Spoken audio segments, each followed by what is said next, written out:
Abakunzi bacu ba Blessed Family muraho neza murakomeye twongeye kuza imbere yanyu dushima Imana yuko Imana yaturinze tumaze iminsi tutari kumwe ariko turagarutse turi amahoro twizere ko namwe muri amahoro. Rero tugiye kongera kubana nk'ibisanzwe. Amazina yanjye ni Betty na Emmanuel. Murakoze cyane ko mukomeje kudukurikira. Imana ikomeze ibaho umugisha kandi bongerere mu by'ukuri reka dukomeze dufatanye umurimo ntitubizi imbere nitutagwa isari tuzahembwa. Nibyo.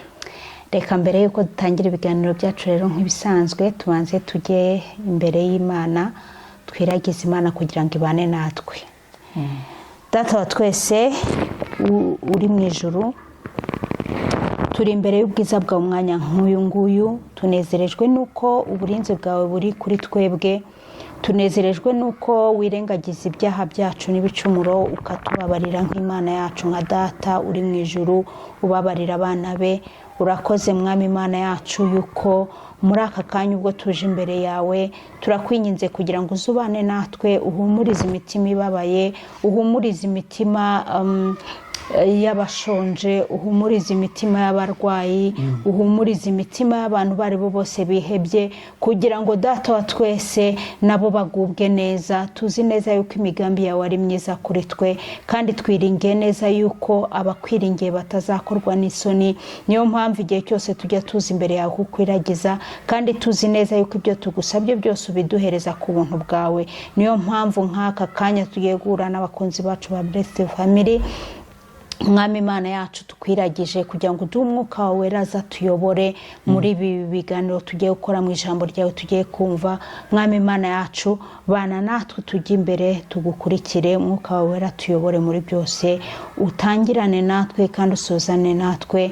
Twizeye yuko byo ngibyo byose ubidukoreye mu izina ry'Umwami wacu Yesu Kristo watubambiwe. Amen. Haleluya. Wakoze gusenga. Turanezerewe rero muri uyu mugoroba, turanezerewe kubana n'abakunzi nkamwe b'igiciro. Hariho abakunzi bajya bagumana natwe ndetse bakanabitwereka muri commentaire yuko bari kumwe natwe bakaduha courage muri uyu murimo twatangiye. Ntago ari umurimo woroshye kuko iyo ufata umwanya wawe ukarengagiza ibindi byose ukaza kuvuga ku ijambo ry'Imana, ukaza kuvuga ku bintu bihumuriza abantu, muri iyi minsi abantu ntabwo babikunze. Abantu bakunze kumva bya bintu bisetsa, ibintu biri fani ariko ijambo ry'Imana ryarasubiye inyuma. Niyo mpamvu dukeneye kugira ngo niyo haba umuntu umwe niyo baba babiri tukaganira ku ijambo ry'Imana tugahugurana kuri imyizerere yo muri iyi si. Ubu inshingano Yesu Kristo yadusigiye ko tugomba kuvuga ijambo kuzagera ndetse no kumera y'isi. Ibi ngibi mbona byaracogoye. Abantu basigaye bashishikariye kumva ngo ibintu biri ku mihanda. Ibintu biri ku mihanda ni ibintu byinshi nibyo bishishikaje abantu. Turakebura abantu badukurikira cyane cyane ijambo ry'Imana. Umwanya tugiye kwinjiramo no kuganira ku ijambo ry'Imana cyangwa se guhugurana ku ijambo ry'Imana. Niba bigufashije bisangiza abandi, niba hari wumva byagirira umumaro reka tugume tubihanahane kandi mushishikarize n'abandi kubana natwe kuri iyi channel yacu. Yego. Nukuri abadukurikira turabashimiye cyane kandi buriya turabazirikana. Hari aka gift tubabikiye abantu tujya tubabona yuko badushyigikira. Hari abantu tukunda kubona muri comment. Abantu muri comment tujya tubabona. Hari aka gift k'umwaka tuzabaha rwose. Icyo ngicyo rwose Imana igibaho umugisha kandi mujya mutwereka ko turi kumwe. Imana ibiteho kandi bagirire neza. Rero reka tukwakire utubwire icyo Imana yagushize ku mutima ugomba gusangiza twebwe twese kugira ngo tunezererwane hamwe. Urakoze cyane tudatinze kugira ngo umwanya w'ijambo we umwanya udatinze kandi twavuze ko abantu bizajya bibabera guhugurana mu gihe gitoya. Rero umwanya abantu baba badafite nibyo ni kukuri. Turashaka guhugurana ku kintu uyu munsi cyo kwizera inzira z'Imana. Rimwe na rimwe tubaho tukaba mu buzima tukanyura muri ibi na biriya ariko rimwe na rimwe hari igihe umuntu asanga yibaza ngo ese kubera iki ndi kunyura muri ibi, ese kubera iki mpagaze aha muri uyu mwanya, ese kuki Imana yemeye kwibimba inyuramo. Rero turashaka kureba ko turashaka guhugurana kwizera inzira z'Imana. Twihuse reka dusome ijambo riri mu Migani 3:5. Nifuza ko ari ryo tuganiraho, nirize gushyigikirwa n'irindi riri muri Zaburi ya 37:4 kugera ku 5. Reka dusome Imigani 3:5 niba wahageze. Wiringire Uwiteka n'umutima wawe wose, we kwishingikiriza ku buhanga bwawe. Mana yacu tugire neza. Zaburi ya 37:4 no 6. Reba ko hageze 37 murongo wa 4 no 5 kugera ku 6. Yego. Kandi wishimire Uwiteka, nawe azaguha iby'umutima wawe usaba. Amen. Ikoreza Uwiteka urugendo rwawe rwose, aba ari we wiringira, nawe azabisohoza. Kandi azerekana gukiranuka kwawe nk'umucyo, n'ukuri k'urubanza rwawe nk'amanywa y'ihangu. Imana yacu itugirire neza. Amen. Urakoze rero kuba mugenzi wacu ukurikira Blessed Family, kuba uri kumwe natwe. Uyu munsi byaba ari umunsi iri jambo ryagenwe ku bwawe. Wari kuvuga ngo muri uyu mugoroba, twebwe ni mu mugoroba, ariko hari abazatwumva mu gitondo, hari abazatwumva wenda bari ku manywa, abazatwumva baryamye babyuka. Turavuga ngo rero Imana igushyigikire mu byo urimo byose. Ariko uyu mwanya tuje tuvuga ngo izera inzira z'Imana. Tutitaye kuko waba uhagaze n'ibyo waba uri kunyuramo, turashaka kugushishikariza kugira ngo wizere inzira z'Imana. Kuko rimwe na rimwe inzira z'Imana ntabwo tujya tubasha kuzisobanukirwa, kubera ko Imana yacu yo ifite kureba kure, aho kure cyane y'aho amaso yacu abasha kugera.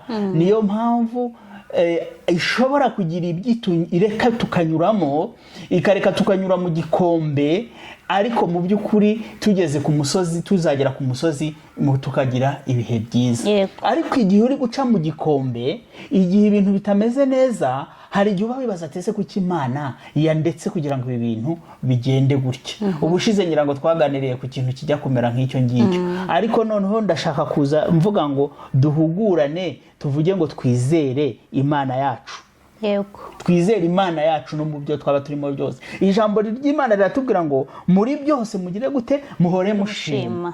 Burya rero biragoye kumva ko muri byose dushobora guhora dushima, kubera yuko umuntu wapfushije bamubwira ngo byose ngo rushima. Ariko hari umuvandimwe narindi guhugura nkamubwira nti mwene data, naho waba wapfushije, naho bigaragara ko wapfushije, ariko rero muri urwo rupfu harimo n'ibintu twashima Imana. Twashima Imana ko muri urupfu uti atari we wihereranye iki gikorwa wenyine, wabonye abagutabara. Twashima Imana ko muri uru rupfu byibura uko byagenze, hari ibintu Imana yagiye ikora hirya no hino, igakoresha abantu bakagushyigikira. Yego. Hari umuntu nari ndimo mfasha mugenzi wanjye turiho tuganira, yapfushije se ari umusaza, ubwo nti muri twashima Imana ko yatabarutse akaba yaherekejwe namwe ndetse n'abuzukuru.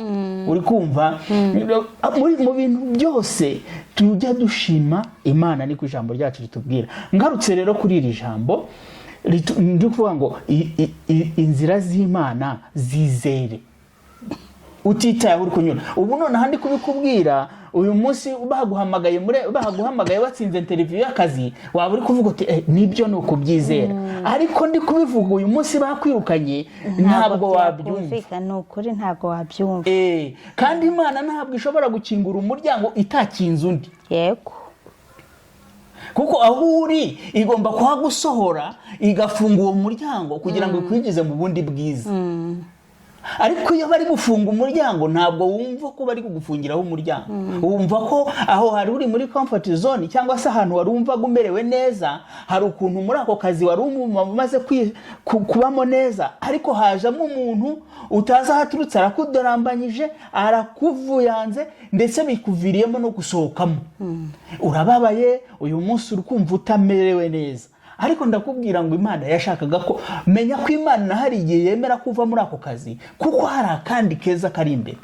Ibyo se babasha kubyumva?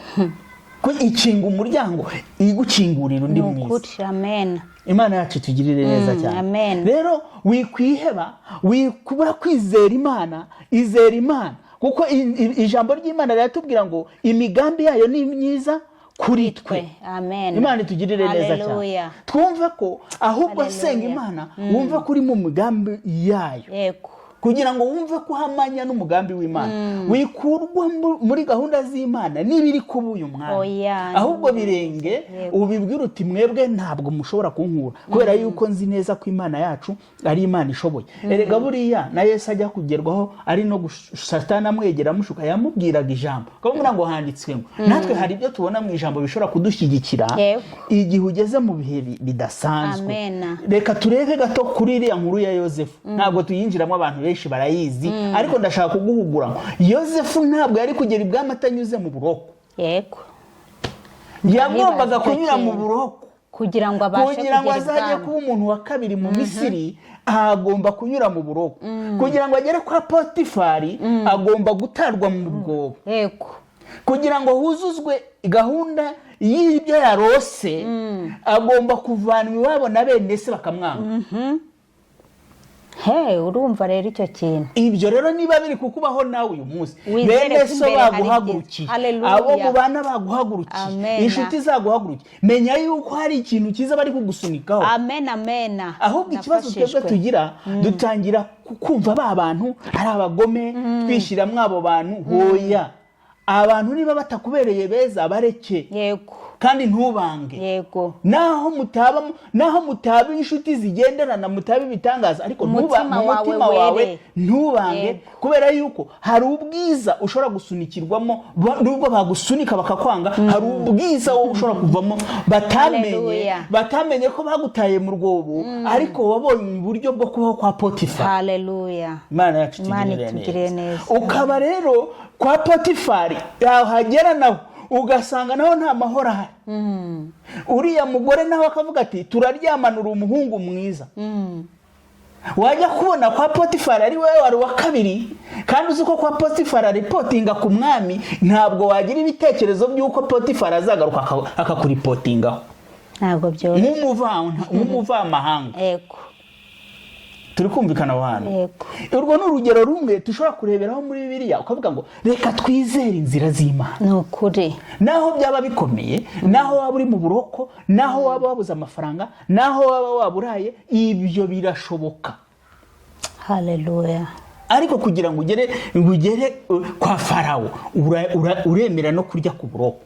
Naho yari ibivuga Yosefu kwa Farawo, nawo byari kuva iyo adafunganwa na bariya bagabo. Nibyo.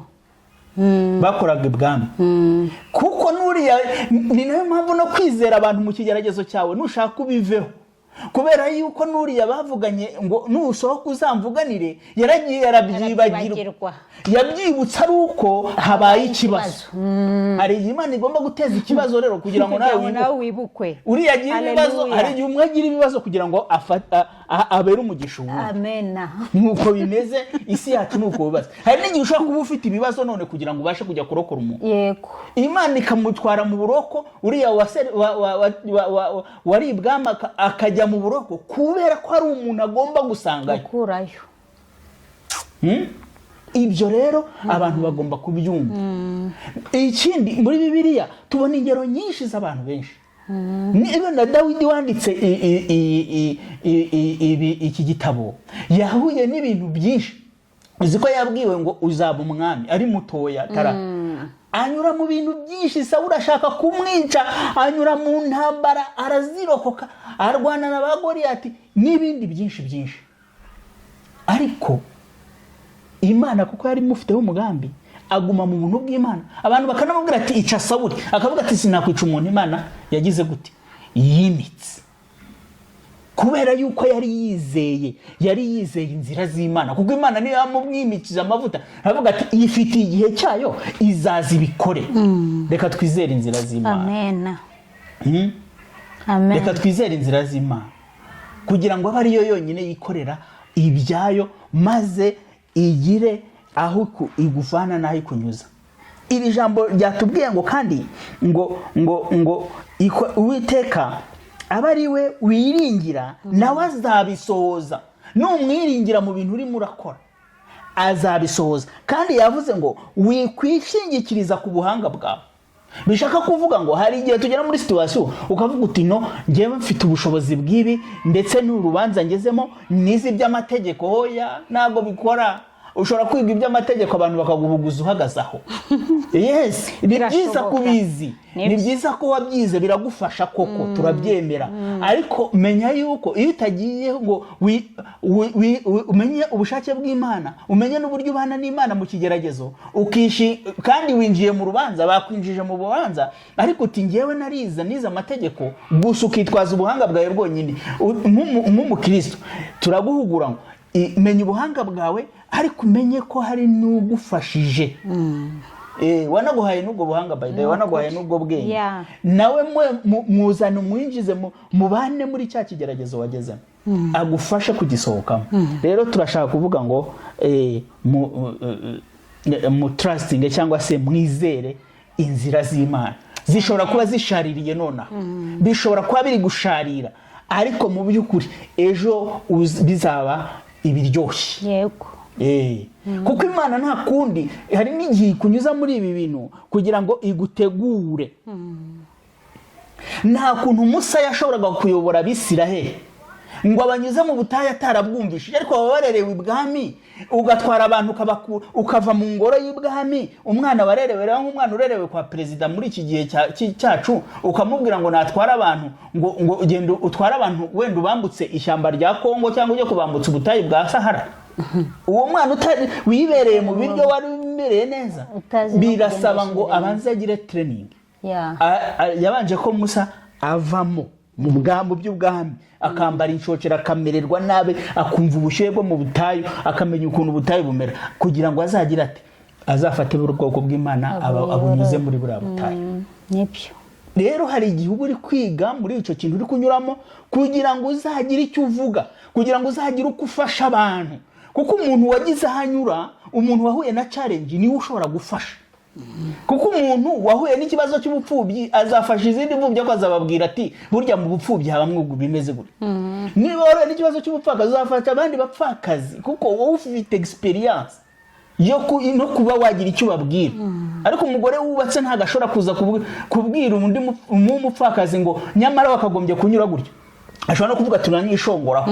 Imana rero ifite ukuntu ikunyuza mu kintu, iyo ishaka nuko ushobora no kugenda nawe ukagira ute, ukaba umwigisha w'abandi, cyangwa nawe ukiga kugira ngo uzajye gufasha abandi mu minsi iri imbere. Amen. Bene data rero ntabwo nshaka gutinda, kuko ibi ni byo guhugurana.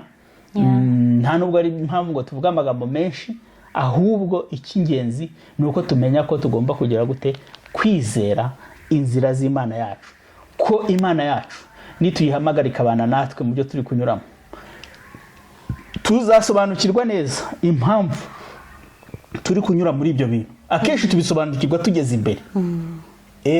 Ukamenya impamvu Imana itemeye kubona kariya kazi wari watsinze na interview, bakakunyanganya umwanya, bakawunyanganya bakawuhundi, iwo si uwawe, bavuga ati iwo si uwanjye. Bamera nkaho undi ngo umukobwa yabenze ati n'ubundi yari mubi, akikonsora akigendera, sibyo?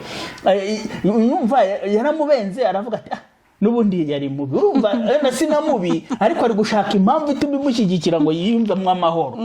Uri kumva? Nawe shaka impamvu igushyigikira wiyumvemo amahoro, noneho ukomeza imbere, uzamenya impamvu. Wowe kubera kutabireba nk'Imana imbere, uzamenya impamvu Imana yatumye unyura muri ibyo ugeze imbere. Izere inzira z'Imana, Imana yacu tugire neza. Haleluya. Amen. Ibintu byari biri uburyohe. rero ijambo ry'Imana hari igihe wumva utarekeraho kugira ngo uryumve. Urumva, izera Imana n'umutima wawe wose, ibyo waba uri kunyuramo byose. Ese mwene data uri kunyuramo biki muri iki gihe? Ese ufite ibibazo byakurenze? Ese ufite ibintu biri kukwivangira ukagira ngo ni wowe wenyine muri iyi si ibintu bigwiriye? Nta kintu kinanira Imana.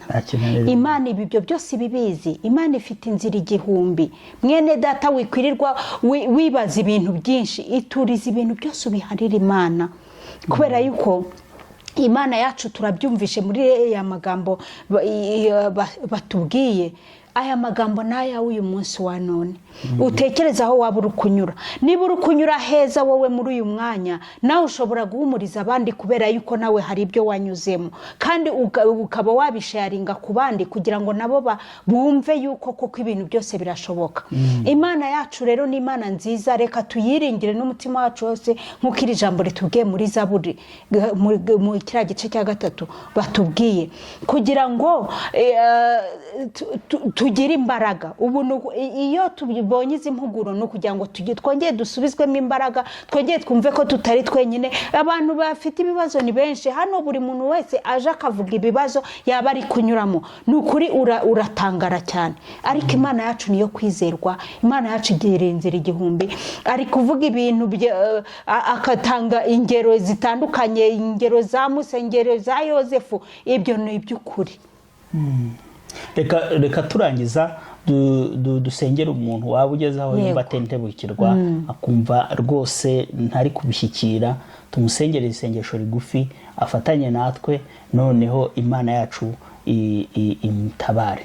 Uwiteka Imana yacu, turagushimye kubwira ijambo, ariko twibutse ko hari mwene data ushobora kuba ari kunyura mu kigeragezo, akaba yumva atumva neza icyerekezo, cyangwa se akaba yumva ibyo yari arimo agiye kubivamo, cyangwa se akaba yumva atabasha kwiyakira, cyangwa se akaba yumva hari ukuntu aremerewe bidasanzwe, cyangwa se akumva isi ari we wenyine yagwiriye. Ariko turasaba ngo umwuka wawe agende amugereho, ahumurize umutima w'uyu muntu, wumva ageze yumva ageze ku mwisho, wumva naniwe, wumva rwose yihebye. Reka uyu muntu wawe umuzamure, umugirire neza, umwereke, umuhumure amaso, abashe kubona ingabo zimugose mu izina rya Yesu Kristo. Kandi ijambo ryatubwiye yuko natwe tugomba kwitwara no kwitwararika kugira ngo nawe ugume kubana natwe ndetse no mu kigeragezo. Urakoze ko umugiriye neza, urakoze ko urwanyije ibimurwanya, urakoze ko urebye ibimuhiga, urakoze yuko hari ukuntu yumvisha atabawe mu izina rya Yesu Kristo. Urakoze kubw'ubuntu bwawe, kugira neza n'imbaraga n'imbabazi duhoraho biturutse kuri wowe, mu izina ry'umwami wacu Yesu Kristo na presence y'umwuka wera turabisenze tubyizeye. Amen. Haleluya. Imana yacu iguha umugisha. Amen. Kandi twese twiteho bene data, mugubwe neza. Naho ubutaha. Shalom.